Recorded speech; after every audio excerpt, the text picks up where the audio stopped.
Welcome to the Public Technology Institute's Professional Development Series, a free monthly webinar series designed to connect local government IT professionals with the people, conversations, and ideas that matter most.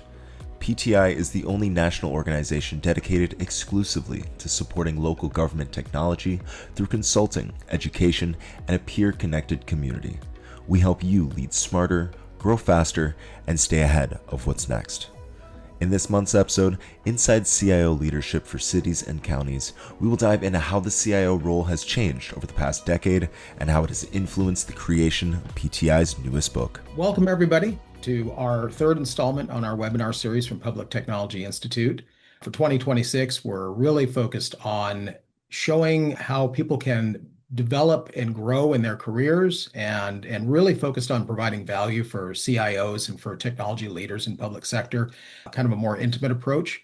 And so today we're actually talking with Dr. Alan Shark, who literally wrote the book on this.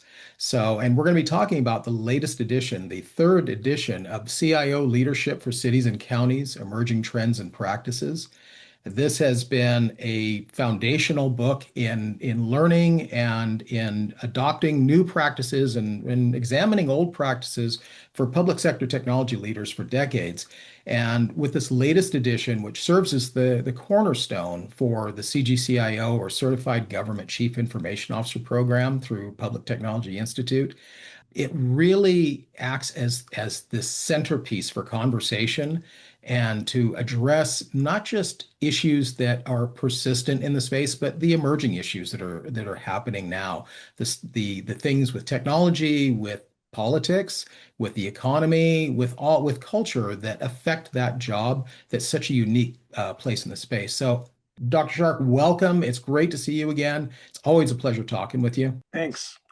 It's kind of fun to have the flip roles here, whereas you appeared a couple of times in the early stages of our podcast, sharkbites.net, and here we are, you're the interviewee. So it's kind of cool.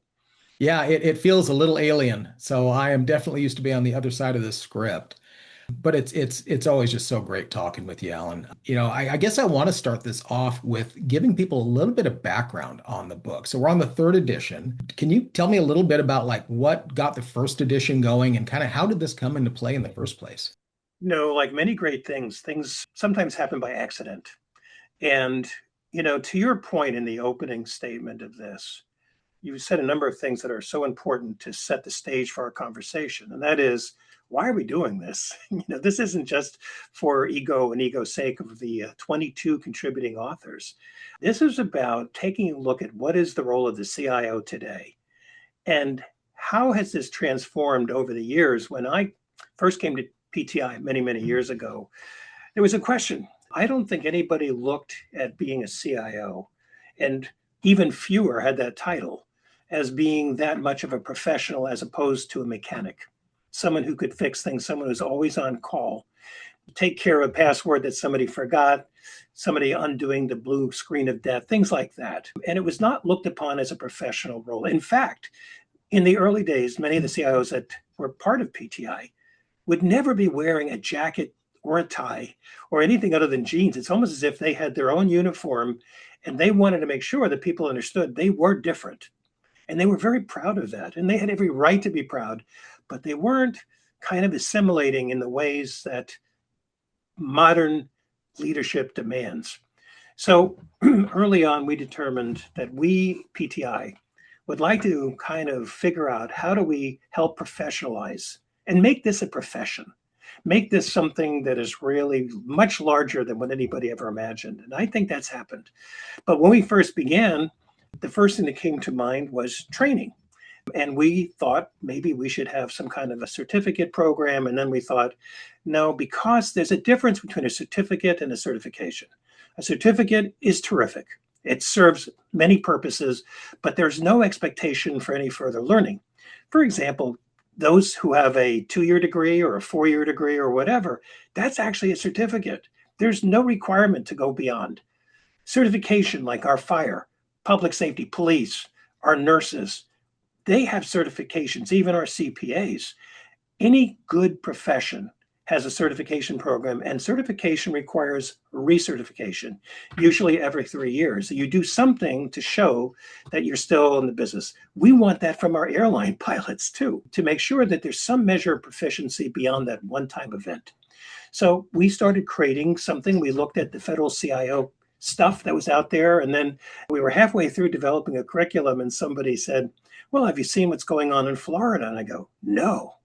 Darn, part of it was bragging rights. We wanted to be first. And lo and behold, Florida had their own program. I flew down there within 10 days. And they were very happy to greet me and very warm and friendly. And that relationship continues to this day. And so when I was there, I couldn't help but ask, what do you use for resources in terms of a book? And they said, well, they have a whole collection, and they were all from the private sector.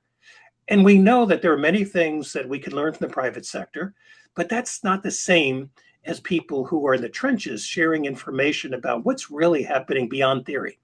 And so I made a very bold statement after the third glass of wine at a bar one night.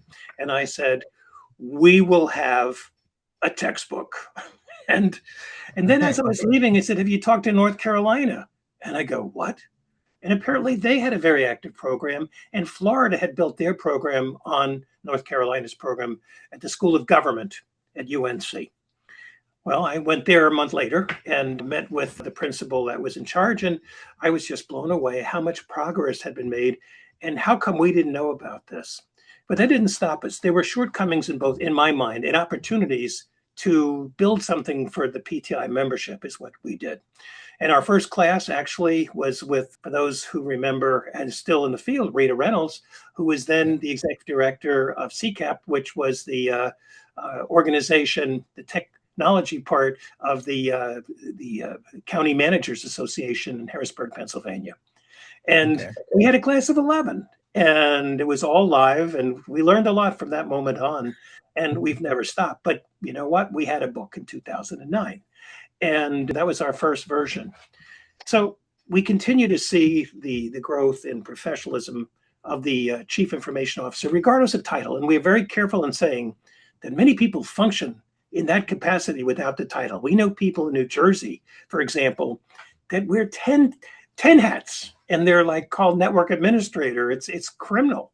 But nevertheless, there are public managers that are afraid to have too many chiefs. Well, we already have a police chief, we already have a fire chief. And if we make you a chief, then we have to have a chief financial. So they're afraid of the cascading issue. So in 2009, we never used the word cyber. It's interesting how things progress from the first edition to the second edition. In the second edition, we finally used the word cybersecurity as opposed to network security. And we never used the word artificial intelligence, which is probably one of the biggest issues facing everybody today, directly and indirectly. In the latest edition, well, we started dealing with artificial intelligence, and we leaned right into it. So the span of time between editions has been about 4 or 5 years. And so much can change in the technology field.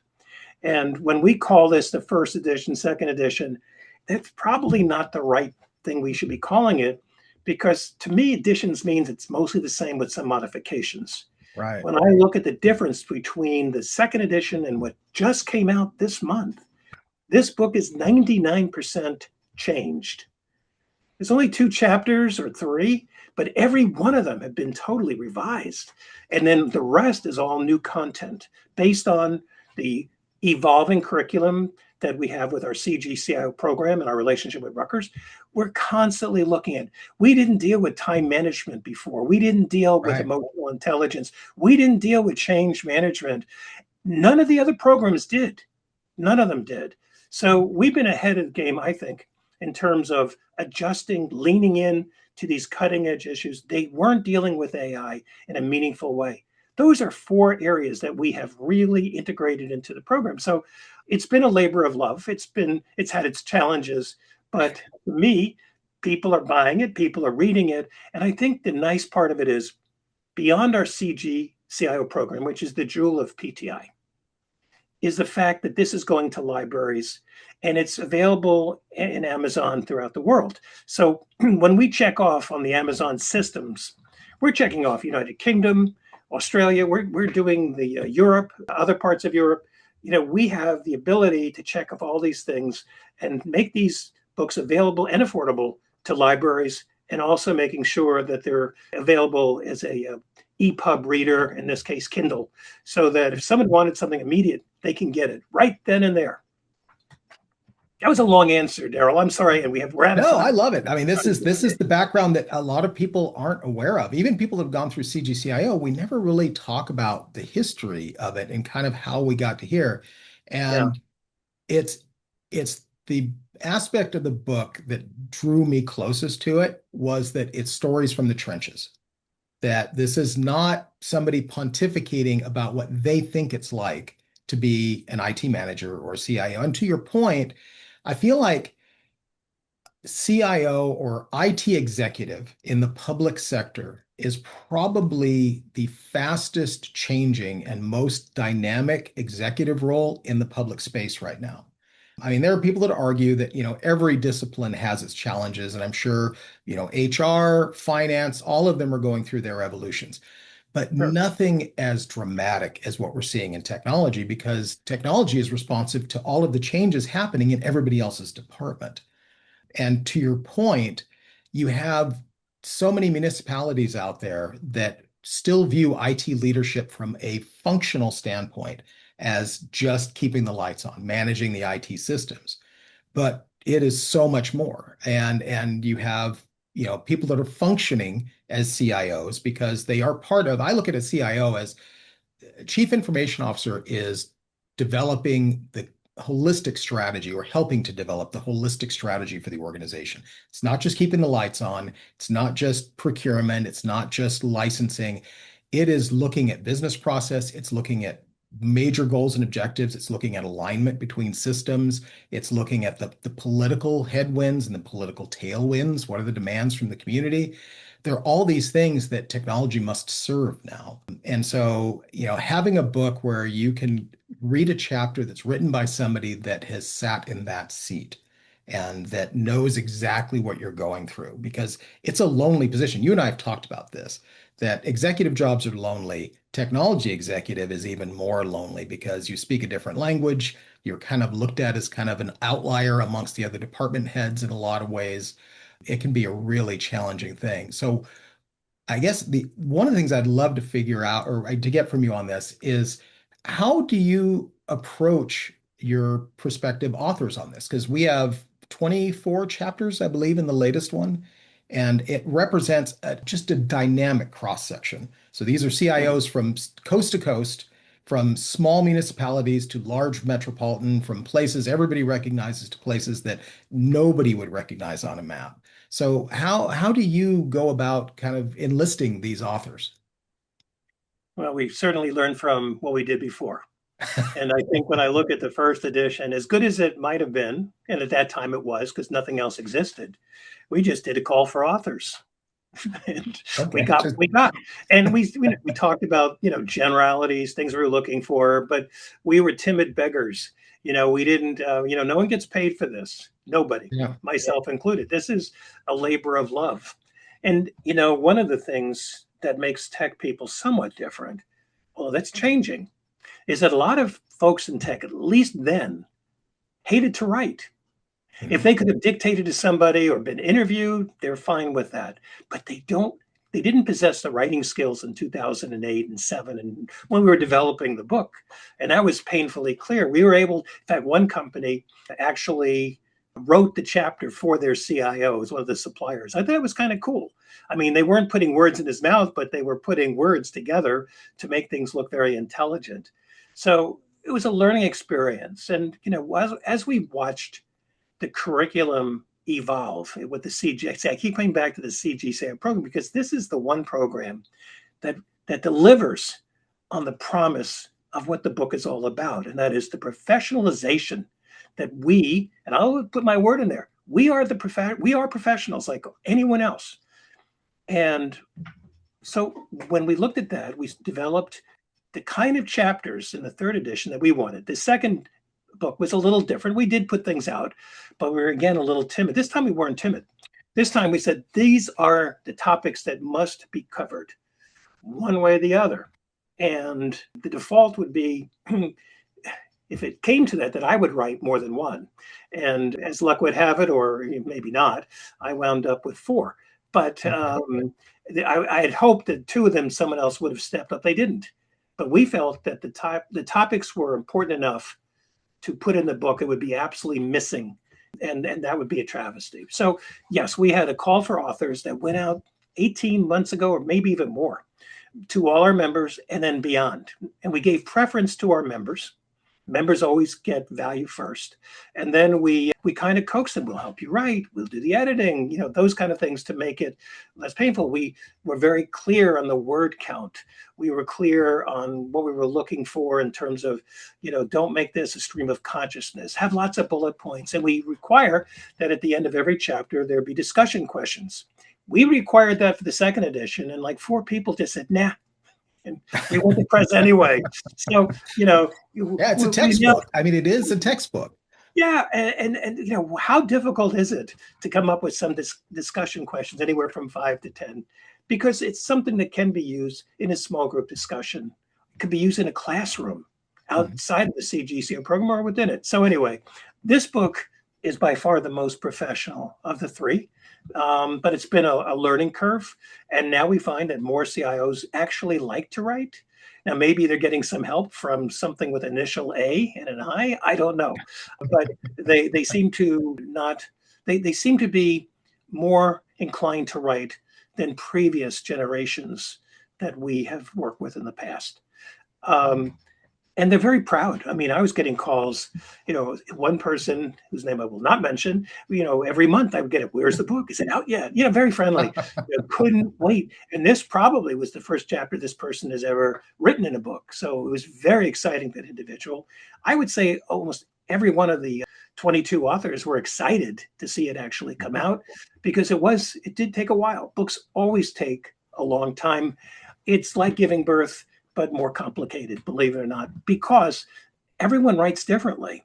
And so you got to go in there and you got to look at grammar. And then you look at what are the things that have to be changed. And those are totally grammatical errors, Oxford commas, whatever. The second look is, how is it, can these sentences be made more clear? Some people get a little wordy when the whole thing could be said in a sentence, or 2 sentences as opposed to a paragraph. So you're looking for brevity. You're looking for, can this author make an argument succinctly, but do it in such a way that you're not taking away from the flow and you're not taking away from the original intent. And then the third thing that we look for in the editing process, which I had to do, was to look at the formatting aspects in terms of, in today's world, these are not novels. These are textbooks, and they're different in the sense that you need to have bullet heads. You need to have subheads. You've got to make it easily digestible, or people will fall asleep or be afraid to even open the book. So those were the 3 cuts that we did. In some cases, we would send it back to the author for clarification or to make some corrections. Nobody that submitted something in earnest was rejected, which is really nice. We worked with everybody to get him over the finish line, and we're pretty happy with what we got. And some of the authors were previous authors, but they totally redid their chapter or totally updated based on what has transpired in the last 5 or 6 years. Yeah, I mean, that's got to be probably the single biggest challenge of this, is technology changes so rapidly. And when we talk about, a 5-year-ish window between editions, I mean, the world of 2026 is exponentially different than it was in 2021 or 2020.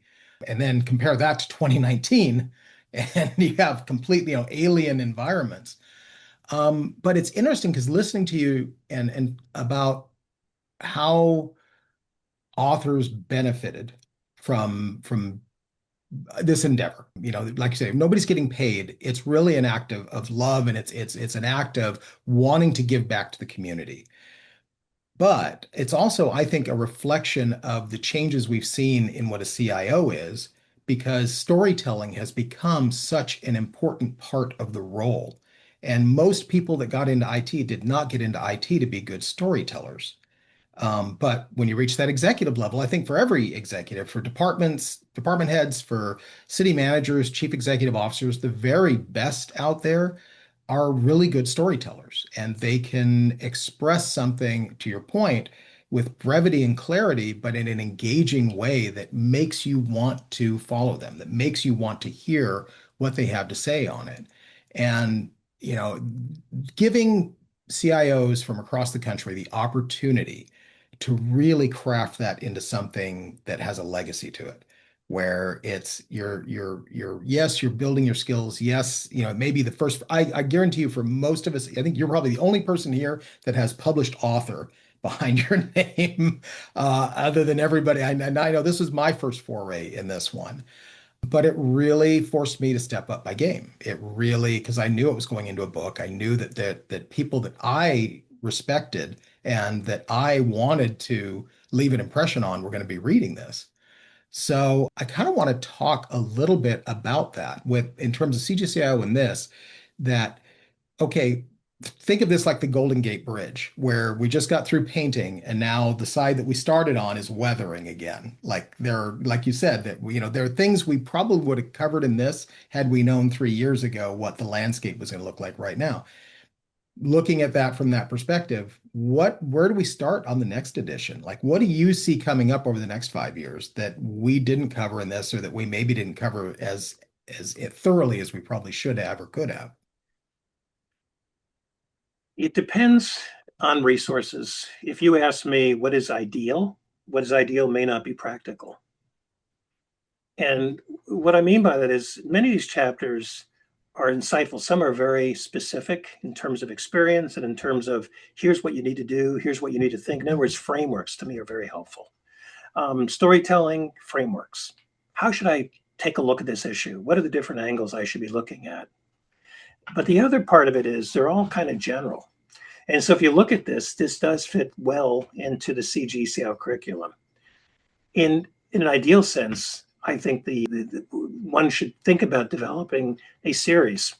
And maybe there will always be a master book like the 4th edition, whoever would do that. But maybe there needs to be one CIO Leadership in AI.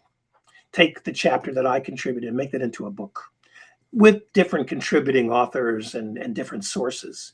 Maybe there needs to be one on governance alone, because that took up a lot of interest in this book. And people, in many ways, governance is one of these words. It's like soft skills.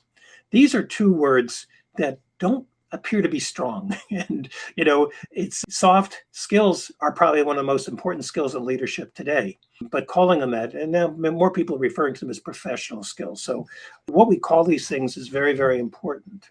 And that would be emotional intelligence and things like that. But governance is another word, and it's really about policies and decision rights. Who makes decisions under what circumstances? And that to me is important. I think there should be CIO leadership and emergency preparedness.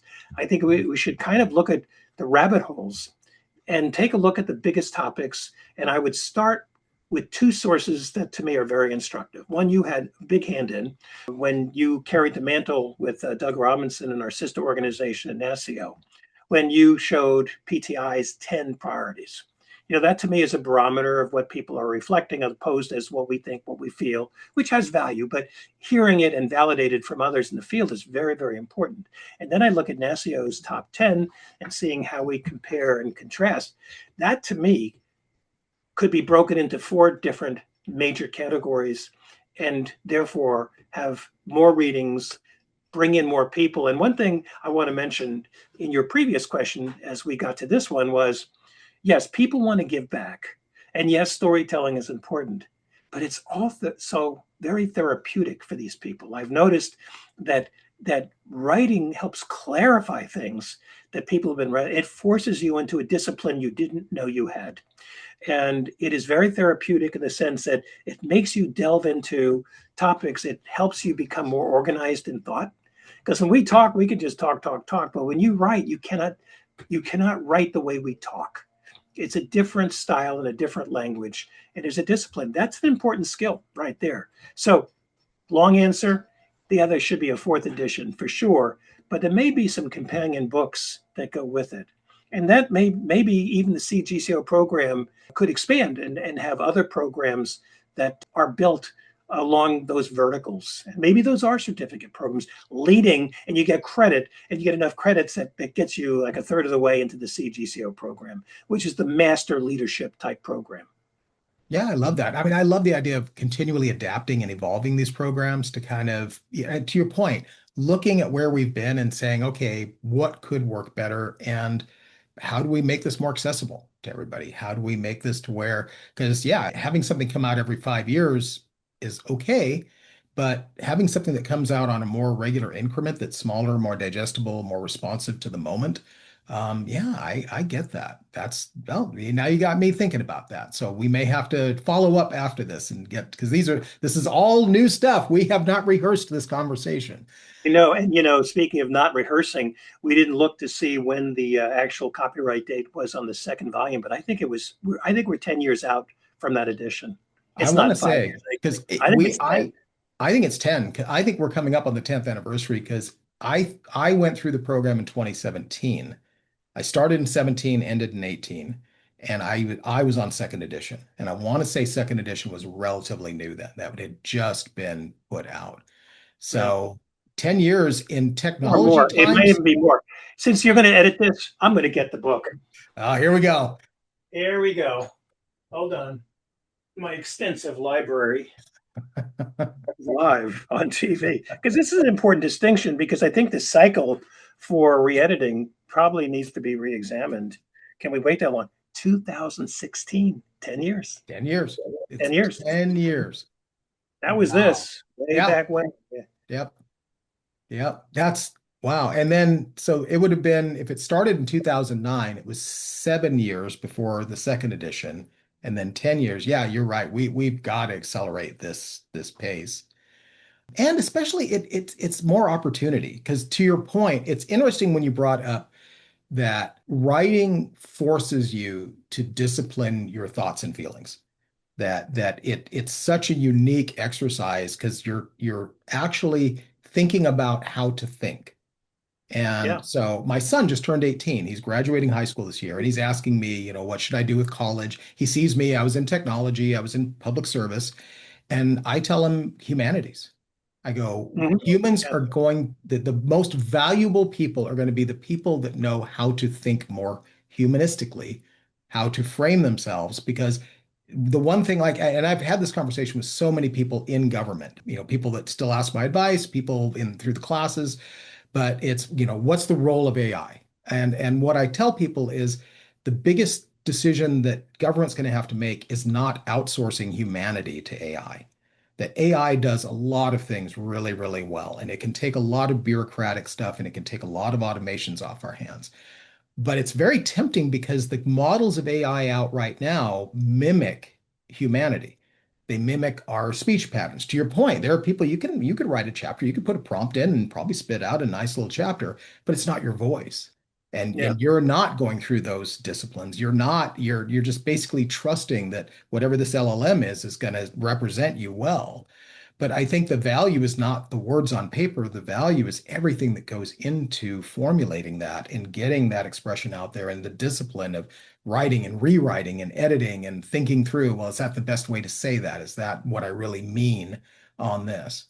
And I really think there's insane value in having IT leaders, especially emerging leaders that are coming up in the space, hone that voice because that is their job. I think the core of the job for CIO is to be a voice for technology in service to the public.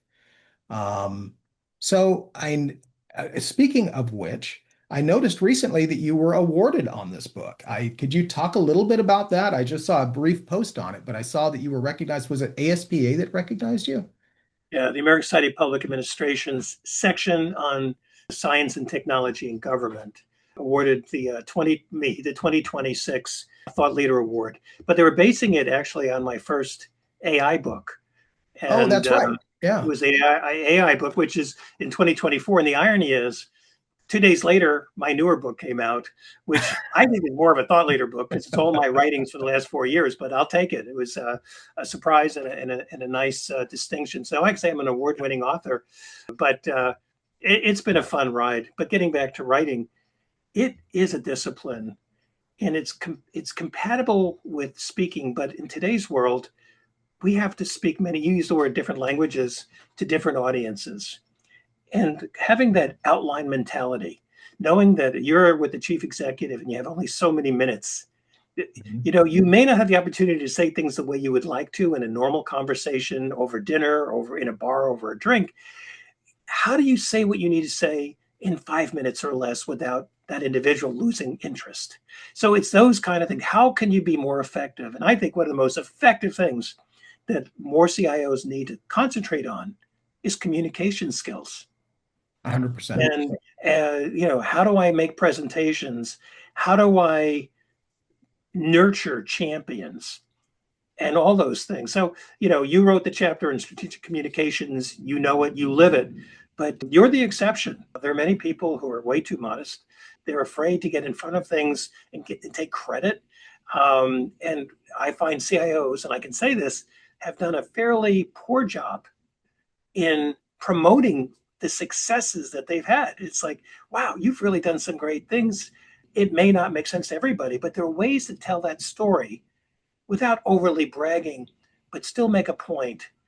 And and that's lacking. Now, I think COVID actually was a major shift in how IT has been viewed in government. We had the most dramatic shift from on-premise to a mobile environment to a remote environment. And suddenly everybody was waking up to the fact that the technology executive, whatever title, was probably their best friend and the most important person to procure, to help, to lead, and to guide. And I think one of the things that has troubled me over the years is the fact that it has been confused. You got to this earlier on in our conversation. In the private sector, it's not uncommon to have a chief technology officer and a CIO. Mhm. And in the local government realm in particular, and to some extent the state environment as well, state government, those two have been fused together for lack of resources. So now suddenly the CIO is also the CTO. There are also a lot of other things. And that makes it quite challenging. If you look at the classic definition of chief information officer and you look at the number one issue facing folks today being AI with cybersecurity right there too, um, it becomes clear that the CIO should be the person that is taking the lead. Yeah. So it's other people can do technology. And when people hire, when I talk to chief executives, what should I be looking for? I tell them that the people skills, the planning skills, all those things are so important. And I'm still surprised and haunted by a report that's been repeated twice by NASIO, where their state CIOs were asked to rank the importance of technology out of rank order of 10 things. And in both surveys, 5 years apart, 3 years apart, technology or technologist, the quality of technology was number 9 out of 10. Yeah. So expectations for leadership has changed. The opportunities are great. I think PTI is uniquely the best place for people to get together, be active, support each other, network, contribute, mentor, all those things. It's so important. This is a profession and there's a calling here and they got to recognize it. Many do. We have so many loyal people that have been with us for years and I'm heartened by that. But we need to get others on board. Yeah, and I'm with you. That's what drew me to PTI is I loved the mission of providing resources and training and an environment, a cohort A of support peers, a environment. support environment for people that are traditional IT professionals to build the skills to be a CIO, to be an executive. Because we've also seen the disturbing trend of hiring people into the CIO role that do not have a technology background at all. Yeah. And sometimes that works. Sometimes they're kind of the missing link, but many times it doesn't work out. And you end up with people who feel like there's no bridge to go from being a technology professional to an executive. On the flip side, the people that get it right, I am seeing more and more assistant city managers and the first wave of city managers who came from technology, which was unheard of. If we had said this 20 years ago, we would have been Yeah. laughed off the stage. If we had said 20 years from now, you're going to be hiring your city manager from the IT department, the guy with the tennis shoes and the jeans and the polo shirt, But to your point, it's it's our role to give people the tools to fulfill that expectation because it is just so different. It's Hmm. hard to describe the sea change from going from even a supervisor or manager into an executive level role where managing the technology is just one of many facets of what you do, as opposed to it's the lion's share of your duties. Right. So yeah, I just yeah, it makes me think a lot about the future of the program because the book and the CGCI program are so tightly interwoven. And to your point, the book has so much potential to feed other things. And I love the idea of looking at this as an evolutionary stance of what else can we add to this? Do we do something more regular? Do we have some type of a cadence for publication or for speaking to these things? Kind of like this webinar. This is a Mm. relatively new, I mean, you have the Shark Bites podcast, but this is one where we're really trying to highlight what we're doing specifically around leadership with PTI. Mhm. Um, so with that, I guess we're kind of running up on our time here, but I want to kind of touch on just one more thing, and that's like what if I've we got people watching this right now that are aspiring to leadership roles.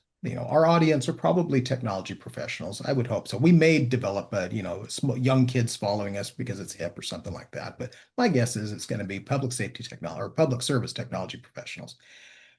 What advice would you give them right now? I mean, you've had so much perspective, both from your time in service, but also just a breadth. You've spoken abroad, you've met and worked with people from across all disciplines, state level, local level. What advice would you give to our aspiring leaders that are coming up in this environment right now? I would say be a sponge. Look at where you are and try to get a sense of where you want to be, which is not always easy.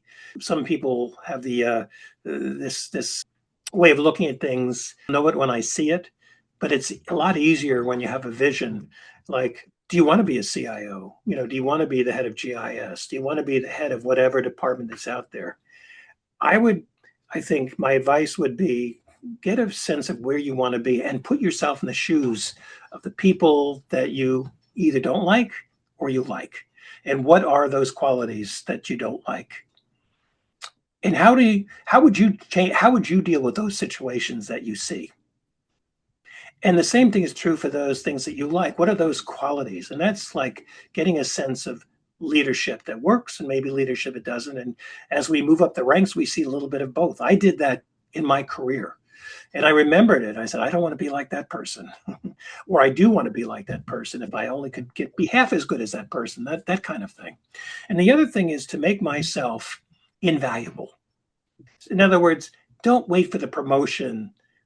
Do everything that you can to look at the moment in time that you are in place, wherever it is that you're doing, and to maximize that. If you're in help desk, you want to be the best help desk manager there is. And if you're in GIS, you want to be the best GIS person there is. In other words, how do you become the best person? What are the tools that you can use to fortify yourself? What education programs are out there that would help you develop the skills if you feel you need help? Some of them are relatively inexpensive. When it comes to public speaking, I'm a big fan of Toastmasters International. They are everywhere. They're in every city, and they're in the suburbs. And they meet once or twice a month. They're very inexpensive. The other thing is invest in your career.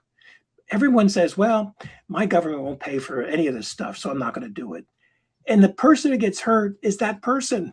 In Yeah. other words, there are many cases where I've had to pay for my own education, my own events, travel to certain professional things. Don't just give up if your government agency isn't going to support you. It may not be anything personal, probably isn't. It's a resource issue. The most important thing that you have is you and the skills that you build and the networks that you can make. Going to state meetings, going to the Govit meeting, for example. These are the places to be to get to know people, build that network of individuals, of like minded people, people that you aspire to, because most people want to help. They like to mentor. You're not competition with somebody in another jurisdiction. They are going to want to help you. So be the best you can. look for all the networking opportunities, build your skill sets every which way that you can, utilize the PTI networks to help direct you in those directions if need be. But don't sit there and wait and sulk because they won't support training or they won't do this. 1/3 of those going through the CGCO program are paying it out of their own pockets. No, that's true. And I see that with every enrollment that you have people that are self-enrolling as an investment. And to your point, I think one of the most valuable outcomes from being a part of CGCIO is being part of that cohort alumni and the bonds that you build with people you would not otherwise meet. In our latest cohort, I have state executives mixed with small county executives and township executives. I've got East Coast, West Coast, Midwest, South, North. It is really the secret sauce of PTI and the program is that we're bringing people, such unlikely people together. It's how you and I met. And to your point, when I had an opportunity come my way, you were my first phone call. So it was, hey, I'm thinking about going for this. Number one, what are your thoughts? And number two, would you support me on this? And sometimes just having a voice of support from somebody that you respect, to your point, finding the negative examples, but finding the positive ones, and most importantly, finding the people who are going to be your champion when you need it, because you don't always have that in your work environment. Sometimes if it's a promotion, that's your competition. These are the people that you can't have a talk about like your strategy. You can't have a talk about whether you're fit for the job. You're all in. So having this network and having a group of people that you admire, you trust, and that you can call and get really sound advice from is just so invaluable in this space. One more thing that we haven't mentioned. The alumni are really important for the ongoing communication, providing mentorship, becoming adjuncts to the program. But we have to keep in mind and remind people 80 to 85% of all the entering students, and now 2 classes a year. And we barely got 11 in the first year over a decade ago. Now 80 to 85% are from referrals. That is so telling in terms of the success of the program, where people are hearing from others saying, well, I went through it and it was really great. There's nothing stronger than a strong referral base. So again, networks that support and nurture have so many ways to give back. And it's a win-win for everybody. Those who have already gone through it like to help because they remember what it was like when they were at a different stage of their careers. So it's again, this is, if we look at ourselves as professionals, this is the place to be. If you're a mechanic, this isn't it. No, this is definitely for technology professionals, public service. And Alan, it's just so great to have you here. It's great to talk with you every time. So thank you for being here once again. And for everybody, this is the Public Technology Institute in our 2026 webinar series. Alan, I wish you well in your endeavors, and I look forward to following you as you continue to produce more written works and get out there speaking. Great. Thanks for the opportunity. All right. Thank you. Thanks for watching. Be sure to tune in to next month's webinar, Better Together, Human Resources and IT, How 2 Enterprise Departments Can Achieve Great Things Together, which will be released on Tuesday, May 26th. To check out all of PTI's learning opportunities and resources, visit us at pti.org.